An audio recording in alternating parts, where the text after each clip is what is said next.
Hello guys, welcome back to test study. This is Dheeraj Kumar और आज करने वाले हम लोग Indian air force group Y exam के लिए मैथ मिशन 500 के इंपॉर्टेंट जो क्वेश्चंस चल रहे थे उसका पार्ट 19। ठीक है, इसके पहले बहुत सारे पार्ट्स इसके हो गए हैं, पिछले पार्ट्स मैथ के भी और रीजनिंग के भी, तो सभी का प्लेलिस्ट बना दिया मैंने।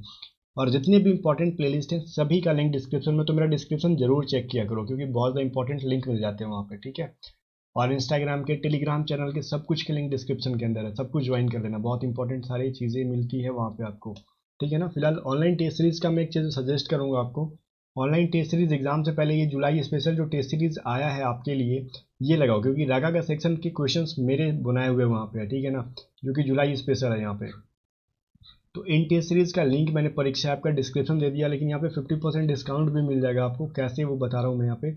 Exam A to Z 50 code देखो नीचे दे रखा है, उस कोड को यूज़ करके जब बाई करते हो ना यहाँ पे परीक्षा ऐप पे कोई भी टेस्ट सीरीज, तो 50% का डिस्काउंट मिलता है। तो उस टेस्ट सीरीज को बाई कर लो, लिंक डिस्क्रिप्शन में। ठीक है, और एयरफोर्स के 90% से भी ज़्यादा बच्चे परीक्षा ऐप पर टेस्ट सीरीज लगा रहे हैं। अदर इधर उधर घूमने से बेटर है कि आप वो चीज़ बनाओ जो कि परीक्षा ऐप आपको प्रोवाइड कर रही है, साथ में उन टीचर्स के साथ मिल के जो एक्चुअली एग्जाम जिन्होंने क्रैक कर रखा है। ठीक है ना। तो चलो, फर्स्ट नंबर देखो क्या कह रहा है। यदि एक वर्ग की प्रत्येक भुजा में 25% की वृद्धि की जाती है तो उसके क्षेत्रफल में कितने प्रतिशत परिवर्तन करेंगे। ठीक है, या फिर परिवर्तन हो जाएगा। देखो, वर्ग को इंग्लिश हम लोग स्क्वायर बोलते हैं। ठीक है, तो इसके जो हम लोग, अगर इसमें भी हम लोग 25% बढ़ा देते हैं, इसमें भी बढ़ा देते हैं, इसमें भी बढ़ा देते हैं, तो दो तरीके हैं। बेसिक से जाओगे तो बहुत ज़्यादा टाइम लगेगा, पहले एरिया निकालो, फिर मतलब मान लो इसको 100 मान के एक बार, मान लो इसके ए का वैल्यू 100 है, तब जाके इसका एरिया निकाल लो। फिर ए का वैल्यू 125 करो, फिर इसका एरिया निकाल लो, फिर माइनस करा के परसेंटेज में बदल लो। उससे बेटर है कि हम लोग ये करते हैं ना, ये दोनों बढ़ रहा है तो R1 प्लस में R2 plus R1 multiply R2/100, ये फार्मूला लगा लो। मतलब 25 प्लस में 25 प्लस में 25 मल्टीप्लाई 25/100, तो ये क्या हो गया, 25 × 100, ये हो गया 50, प्लस में ये कटा लोगे तो क्या होगा, 4×25 20, तो 5.25 हो जाएगा। ठीक है ना। तो ये 25 25 50 हो गया, बिल्कुल बात सही है यहाँ पे। तो ये पाँच, ठीक है, 4×25 20, 4×6 24 होता है ना यहाँ पे, तो 6.25 हो जाएगा ये। ठीक है ना, तो यहाँ पे 50 प्लस में 6.25 हो जाएगा, तो 56.25 यहाँ पे राइट आंसर हो जाएगा इसका। तो इस तरीके से हम लोग शॉर्टकट यूज़ करके बहुत कम टाइम के अंदर बना सकते हैं, क्योंकि 25 को मैंने 4 से डिवाइड दिया ना, 20 को नहीं दिया था, इसलिए तो 4×6 24.25 हो जाएगा इसका। ठीक है ना। चलो, तो 56.25 इसका राइट आंसर हो गया। नेक्स्ट क्वेश्चन देखते हैं क्या कह रहा है। यदि एक वर्ग के विकर्ण की लंबाई 20 सेंटीमीटर है तो उसका परिमाप बताओ। देखो, एक स्क्वायर है, उसका विकर्ण डायगोनल यहाँ से यहाँ, तो इसका वैल्यू क्या होता है, A√2 होता है। ठीक है, तो इसका मतलब लंबाई दे रखा है A√2 बराबर 20 है, यही दे रखा है ना। तो A का वैल्यू क्या हो जाएगा, तो 20 डिवाइडेड बाई √2, तो इसको परिमेयकरण करो क्योंकि नीचे में √2 नहीं रखना चाहिए। तो ये क्या हो जाएगा भाई, 20√2/2, तो ये हो गया कि 10 कट के, तो 10√2 ए का वैल्यू हो गया। तो इसका परिमाप क्या होता है, पेरीमीटर क्या होता है भाई, पेरीमीटर बराबर होता है 4 × A। तो ए का वैल्यू है 10√2 को 4 से मल्टीप्लाई कर दो, 40√2 इसका पेरीमीटर, मतलब पेरीमीटर मतलब चारों भुजाओं को जोड़ दो। ठीक है ना, तो हम लोग 10√2 को 4 बार जोड़े, इसे अच्छा कि 4 से मल्टीप्लाई कर दें। तो कहाँ पे है इसका राइट आंसर गाइस, 40। यहाँ पे देखो, ये चीज़ ऑप्शन थोड़ी सी मिस्टेक हो गई यहाँ पे। ठीक है, मैं इसे सुधार के आपको दे दूंगा। ये जो 40 है ना, ये √2 रूट से बाहर आ गया है, सभी में देखना ये रूट जो है ना सभी का बाहर आ गया है। तो ये ऑप्शन ए ही होगा, जब मैं इसकी PDF दूंगा तो आपको सुधार के दूंगा। ठीक है ना, तो ये चीज़ ध्यान देना, ऑप्शन ए ही होगा इसका राइट आंसर, मैं सुधार दूंगा, 40√2 होगा इसका, सभी का रूट से बाहर 2 आ गया इसके अंदर, तो ये चीज़ आप भी गौर कर रहे होगे। ठीक है ना, तो ए इसका राइट आंसर है। क्वेश्चन नंबर 3 देखो क्या कह रहा है। 3 कह रहा है क्यूब रूट निकालो। यहाँ पे इंग्लिश में क्वेश्चन है बट कोई फिगर नहीं है, आपको बताना है 0.000216 का क्यूब रूट बताओ। ठीक है, घनमूल बताओ, घनमूल बताओ क्या होगा इसका। तो कुछ नहीं करना है, यही करोगे ना इसको, जी 216 बटा में क्या करोगे, जितने जीरो हैं तो 6 जीरो हैं, तो बताओ 216 जो है किसका क्यूब है, मतलब 216 जो है किसका क्यूब है कह सकते हो, तो ये 6 का क्यूब है, आपको भी पता है। 6 को 3 बार मल्टीप्लाई करके देखो तो 216 देगा, तो 6 का क्यूब है। और ये 1000 कितना है, 2 0 2 0 2 0, 100 का क्यूब है। ऑब्वियस है, तो आपको ये सब चीज़ें कम से कम 10 15 तक का क्यूब आपको याद होना चाहिए। तो इसका वैल्यू हो गया 0.06, तो इसका क्यूब रूट हो गया ये, option number B. Okay, next question क्या है 4। अभी देखो ये क्या है ना, वो यहाँ पे समझने में प्रॉब्लम हो रहा है। तो वाट डिवाइडेड बाई 180 और 128 is equal to root 162 divided by what, ठीक है। तो इसका वैल्यू पूछ रहा है, ये क्या हो जाएगा, चलो बताओ। तो देखो गाइज, यहाँ पे वाट की जगह पे हम मान लेते हैं कि ये एक्स है, ठीक है। इससे फ़ायदा क्या मैं बता रहा हूँ। अब देखो क्रॉस मल्टीप्लाई कराएंगे तो इसको एक्स स्क्वायर बराबर मिल जाएगा अंडर रूट 128, ठीक है, और ये हो जाएगा अंडर रूट 162। अच्छा चीज़ देखो, ये पूरा जो है ना अंडर रूट तो हम लोग एक ही में इसको लिख सकते हैं, एक्स स्क्वायर बराबर अंडर रूट 128 मल्टीप्लाई 162, ठीक है, इसको लिख सकते हैं, कोई दिक्कत नहीं है।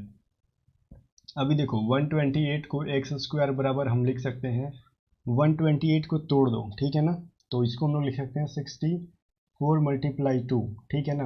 अब ये 162 को अगर हम बदल दें तो 18 इंटू 9 लिख सकते हैं, ठीक है। अभी देखो ये 18 को 2 से मल्टीप्लाई कर दो तो क्या हो जाएगा 64 इंटू 36 इंटू 9। अभी सभी को बाहर निकालने में आसानी हो गया हमको, एक्स स्क्वायर बराबर हो जाएगा ये 8, 6 और ये 3 हो गया, है ना। तो 8 छः 48, 48 या 144, तो एक्स स्क्वायर बराबर 144, ठीक है। तो एक्स बराबर क्या हो गया 12, आ गया ना एक्स का वैल्यू 12। ये अलजेब्रा का क्वेश्चन है, ठीक है, सॉरी, ये स्क्वायर रूट का क्वेश्चन है, ठीक है ना। सर्ट्स इंडिसेट्स में आपको आती है सब चीज़ें, तो ये इसी तरीके से बनेंगे। चलो क्वेश्चन नंबर 5 क्या कह रहा है, दो ट्रेनों की गति के बीच का रेशियो 7:8 दे रखा है। तो यदि दूसरी ट्रेन 4 घंटे में 400 किलोमीटर चलती है तो पहली ट्रेन की गति बताओ। देखो दो ट्रेन है, मान लो T1 है, रेशियो T2 है, इनका रेशियो दे रखा है 7:8, ठीक है। तो इनका स्पीड क्या हो जाएगा, मान लो T1 का स्पीड हो गया 7x, बहुत आसान क्वेश्चन है, T2 का हो गया 8x, ठीक है। और T2 का स्पीड दे रखा है ना, यहाँ पे बोल रहा है कि 4 घंटे में 400 किलोमीटर, तो स्पीड क्या हो जाएगा भाई T2 का स्पीड 400 बटा में 4, ठीक है।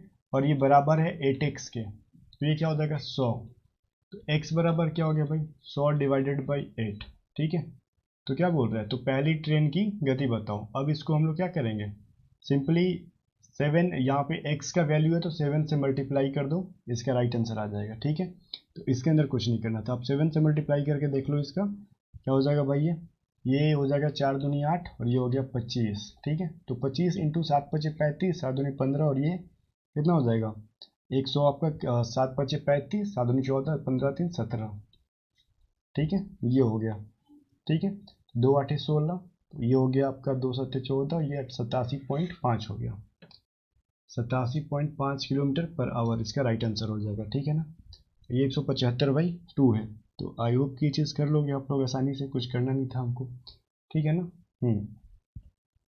अभी देखते हैं हम लोग नेक्स्ट क्वेश्चन क्या कह रहे हैं 6 नंबर में, 10 वर्षों में ए की आयु जो है बी की 10 वर्ष पहले की आयु से दोगुनी होगी। यदि ए अब बी से 9 वर्ष बड़ा है तो बी की वर्तमान आयु बताओ। देखो बहुत ही आसान सा क्वेश्चन है, कॉम्प्लेक्स बिल्कुल नहीं है, थोड़ा सा बस इसमें लॉजिक बेस्ड पे चलना है हमको। देखो मैंने ये चीज़ बताया था, एज प्रॉब्लम जो क्वेश्चन है, हमको बस जैसे जैसे क्वेश्चन कह रहे हैं ना वैसे वैसे लिखते जाना है। पहले क्या कह रहा है, पहले कह रहा है 10 वर्षों में ए की आयु जो है बी की 10 वर्ष पहले की आयु की दोगुनी हो जाएगी। मतलब आने वाले 10 साल के बाद, ठीक है, ए की जो आयु है ना, एज होगी, वो 10 साल पहले जो बी की एज थी उसकी दोगुनी होगी। तो हम ये मान लेते हैं बी की प्रेजेंट एज कितनी है, समझना ध्यान से, यहाँ प्रेजेंट एज जो है मान लो एक्स है उसकी, ठीक है, क्योंकि लास्ट में हमको बी का प्रेजेंट एज ही निकालना है इसलिए एक्स मान लिया। तो 10 साल पहले कितना होगा उसका, 10 ईयर पहले लिख लो, ठीक है। तो x माइनस 10 होगा ना उसका बी का, ठीक है ना। तो अभी देखो a का 10 साल बाद कितना हो जाएगा, a का 10 साल बाद कितना हो जाएगा, 10 साल बाद कितना हो जाएगा भाई, ये 10 साल पहले का दोगुना, यही कह रहा था ना। तो 2x यहाँ पे 2 इंटू एक्स माइनस 10 कर दो, तो दोनों में 2 से मल्टीप्लाई करेंगे तो 2x माइनस 20, ए का 10 साल पहले इतना होगा। तो ए का प्रेजेंट एज कितना होगा भाई, ए का प्रेजेंट एज कितना होगा, तो इसमें 10 साल जोड़ लो, ये तो 10 साल पहले का था ना, तो 10 जोड़ोगे तो 2x माइनस 30 आ जाएगा, ठीक है। अभी बोल रहा है ना कि यहाँ पे अब जो है ए जो है बी से 9 साल बड़ा है, तो a माइनस बी कितना हो जाएगा भाई 2x माइनस 30। अब माइनस बी का एज कितना है भाई, मतलब क्या बोलते हैं प्रेजेंट में x है तो इसका वैल्यू 9 है। ठीक है, इसके थ्रू x का वैल्यू मिल जाएगा। तो ये 2x में से x घटा लो तो क्या होगा x इज इक्वल टू, और 30 उस साइड जाएगा तो 39। तो x का वैल्यू आ गया 39, और पूछ भी रहा है कि b का वर्तमान एज बताओ, तो b का हमने x माना था तो हमको x का वैल्यू 39 आया, तो ऑप्शन नंबर सी में इसका राइट आंसर है। तो मात्र ये 5 लाइन के अंदर सवाल बन सकता है, और अगर आप चाहो तो इसको कम लाइन में भी बना सकते हो, बशर्ते कि दिमाग तेज चलना चाहिए आपका। चलो क्वेश्चन नंबर 7 क्या कह रहा है, यदि 12 कलम का क्रय मूल्य जो है 8 कलम के विक्रय मूल्य के बराबर है तो प्रॉफिट बताओ। तो यहाँ पे जस्ट हम लोग चेंज कर लेंगे ना, 12 कलम का क्रय मूल्य जो कह रहा है उसको सेलिंग प्राइस मान लो। ठीक है, और जो सेलिंग प्राइस है उसको कॉस्ट प्राइस मान लो। तो सेलिंग प्राइस हो जाएगा कितना 12, कॉस्ट प्राइस हो जाएगा 8। ठीक है, तो प्रॉफिट बताओ, प्रॉफिट का प्रतिशत। तो 12 माइनस 8 डिवाइडेड बाई 8 इंटू 100 क्या हो जाएगा 4 डिवाइडेड बाई 8, तो ये हो गया 4 दूनी 8, ये हो गया 50। तो 50% का प्रॉफिट हो गया, कुछ नहीं करना था। ये सभी चीज़ें मैंने पढ़ाई थी प्रॉफिट लॉस के अंदर आपको, ऐसा कोई टॉपिक नहीं है जो मैंने नहीं पढ़ाया मैथ का। हाँ एक टॉपिक है CISI, बहुत जल्द ख़त्म हो जाएगा वो भी, एग्ज़ाम के कम से कम 8 दिन पहले तो ख़त्म करवा दूंगा उसको। किसी मीनार की ऊंचाई जो है आपको 50√3 मीटर है, तो मीनार की आधार से 50 मीटर की दूरी पर उन्नयन कोण क्या होगा। देखो बोल रहे एक मीनार है, बिल्डिंग है इतना, इसका हाइट जो है 50√3 है। ठीक है, बोल रहे हैं ना यहाँ पे 50√3 है, तो ये मीनार का जो मान लो नीचे की चीज़ है बेस है, इससे 50 मीटर दूर जाएंगे, मान लो यहाँ पे आते हैं 50 मीटर दूर, तो बोल रहे हैं ना कि मीनार की चोटी से इसका एंगल ऑफ एलिवेशन क्या होगा। यहाँ पे थीटा का वैल्यू बताओ। तो बताओ यहाँ पे ए है, मान लो ट्रायंगल बी है, सी है, तो हमको पी का वैल्यू दे रखा है, बी का वैल्यू दे रखा है, तो पी बाई बी क्या होता है टेन थीटा बराबर होता है पी बाई बी। तो इसका वैल्यू दे रखा है 50√3 और इसका वैल्यू दे रखा है 50, तो 50 कट जाएगा तो टेन थीटा बराबर क्या आ गया √3। तो किस थीटा का वैल्यू, मतलब टेन थीटा कितने डिग्री का वैल्यू 30 होता है, तो 60 डिग्री का वैल्यू होता है √3, टेन 60 का वैल्यू होता है √3, तो 60 डिग्री राइट आंसर हो जाएगा। तो ये सब चीज़ें हमको याद होनी चाहिए। क्वेश्चन नंबर 9 क्या कह रहा है कि महानाथ सहाय से 2 गुना तेज काम करता है। ठीक है, महानाथ क्या नाम है भाई, महानाथ जो है सहाय से 2 गुना, तो 2:1 इनका किस चीज़ का भाई, वर्क का रेशियो दे रखा है। ठीक है, यदि सहाय अकेले एक काम को 21 दिन में कर सकता है, तब बताओ कि कितने दिनों में वो दोनों काम का पूरा कर सकते हैं। देखो तो ये वर्क क्या है ना, तो डेज के लिए हम लोग क्या करेंगे, महानाथ और क्या नाम है भाई सहाय का चेंज हो जाएगा, रेशियो 1:2 हो जाएगा। तो मान लो सहाय 2x डेज के अंदर करता है और महानाथ 1 डेज के अंदर करता है, तो हमको 2x का वैल्यू दे रखा है 21, कहने का मतलब। ठीक है, चलो कि ये जो है 21 डेज के अंदर ख़त्म कर सकता है, तो महानाथ कितने दिन में ख़त्म करेगा, x बराबर 21/2। देखो अब यहाँ पे समझ में आया कि हम ये जो सहाय जो था काम को 21, मान लो यहाँ पे 21 दिन के अंदर अगर ख़त्म कर रहा है, दे रखा है ना कि सहाय अकेले इस काम को 21 दिन में ख़त्म, नाम थोड़ा सा मैं कंफ्यूज हो जा रहा हूँ दोनों का पढ़ने में, और महानाथ का वैल्यू आ गया 21/2 डेज के अंदर। ठीक है, तो दोनों मिल के कह रहा है, तो दोनों मिल के कैसे करोगे, यहाँ पे 21 मल्टीप्लाई 21/2 डिवाइडेड बाई 21 प्लस में 21/2। अब इसको सॉल्व कर दोगे तो ये जब एलसीएम ले लोगे यहाँ पे तो क्या हो जाएगा, 21 का स्क्वायर होता है 441 डिवाइडेड बाई 2, और इसको यहाँ पे अगर हम लोग जोड़ते हैं तो इसको अगर हम क्या करेंगे एलसीएम ले लेंगे ना यहाँ पे, तो 21 दूनी क्या हो जाएगा, ये 42 प्लस में 41 क्या होता है, ये चीज़ देख लो आप लोग। ये 42 प्लस में 21 कितना हो जाएगा 63 हो जाएगा। ठीक है, तो 63/2 हो गया, तो ये 63 2 कट गया, तो 63 से ये डिवाइड दे दोगे तो कितने बार में कटेगा, 7 बार में कट जाएगा। ठीक है, तो वो कम्प्लीटली इस काम को दोनों मिलके 7 दिन के अंदर पूरा करेंगे, और इस क्वेश्चन में थोड़ा सा नाम ऐसा ले लिया गया था कि कंफ्यूज कर रहा था पढ़ने में, क्योंकि जनरली ऐसा नाम इंसान का होता नहीं है। ठीक है ना, ये देखो नेक्स्ट क्वेश्चन क्या है, 10 नंबर है, कॉस स्क्वायर थीटा प्लस में सेक स्क्वायर थीटा का मिनिमम वैल्यू क्या हो जाएगा। मिनिमम वैल्यू, सबसे मिनिमम वैल्यू पूछ रहा है, तो ये चीज़ आपको निकालनी है। ठीक है, तो चलो इसको भी करके देख लेते हैं कि इसका सबसे मिनिमम वैल्यू क्या हो जाता है। मिनिमम वैल्यू का क्वेश्चन देखो अभी तक तो डिफेंस में मतलब एयरफोर्स एग्जाम में नहीं आया, फिर भी मैंने इस चीज़ को ऐड किया ताकि आपको एग्जाम में आए तो कंफ्यूज मत होना। ठीक है, तो यहाँ पे समझ लो कैसे बनाते हैं इसको। देखो हम लोग यहाँ पे लिख रहे हैं कॉस स्क्वायर थीटा प्लस में सेक स्क्वायर थीटा का मिनिमम वैल्यू बताओ। ठीक है, न्यूनतम, तो यहाँ पे एक चीज़ छुपा हुआ है, हमको यहाँ पे कुछ छुपा हुआ रहेगा, ठीक है। तो मान लो कभी कभार लिखा भी रहेगा, या फिर इसको इस तरीके से लिख देगा ना, 4 cos² थीटा प्लस में 3 sec² थीटा का न्यूनतम वैल्यू बताओ। तो यहाँ पे कुछ छुपा हुआ है यहाँ पे, ठीक है। ए मान लेते हैं इसको और बी मान लेते हैं। तो हमारे केस में सिर्फ हमारे पास दिया रहेगा cos² थीटा प्लस में sec² थीटा। अगर ऐसा दिया है और बोलेगा मिनिमम वैल्यू, तो यहाँ पे एक छुपा हुआ है मल्टीप्लाई में, यहाँ पे भी एक।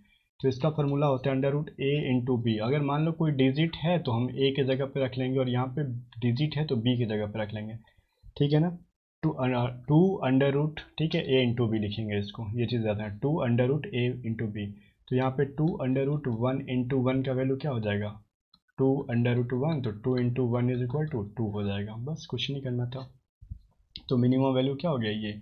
बस याद रखना, जब भी मिनिमम वैल्यू पूछेगा तो 2√a × b इसका वैल्यू होता है मिनिमम वैल्यू का, ठीक है। मैंने इस चीज़ को जानबूझ के ऐड किया था कि एग्जाम में अगर आ जाए तो कंफ्यूज नहीं हो गया। और ए कौन सा हो जाएगा, हमको कॉस से पहले जो डिजिट रहेगा और सेक से पहले जो डिजिट रहेगा उसको मानेंगे। तो यहाँ पे अगर कुछ नहीं है तो एक मानते हैं, यही चीज़ है। चलो देखते हैं, बस कहानी ख़त्म। 10 क्वेश्चन थे, और ज़्यादा से ज़्यादा परीक्षा ऐप का मैंने लिंक दे दिया है। और हाँ, ये जुलाई स्पेशल जो टेस्ट सीरीज़ है उसी को लगाना, क्योंकि एग्ज़ाम में काफ़ी हेल्पफुल होगा। और नीचे जो कोड है एग्ज़ाम में 2Z50, इसको जरूर लगाना ताकि 50% डिस्काउंट मिले। बाकी एक चीज़, हाँ, वीडियो को लाइक करके जाना, जो भी प्रॉब्लम है कमेंट सेक्शन में बताना, और इस चैनल को सब्सक्राइब कर लेना A to Z स्टडी को।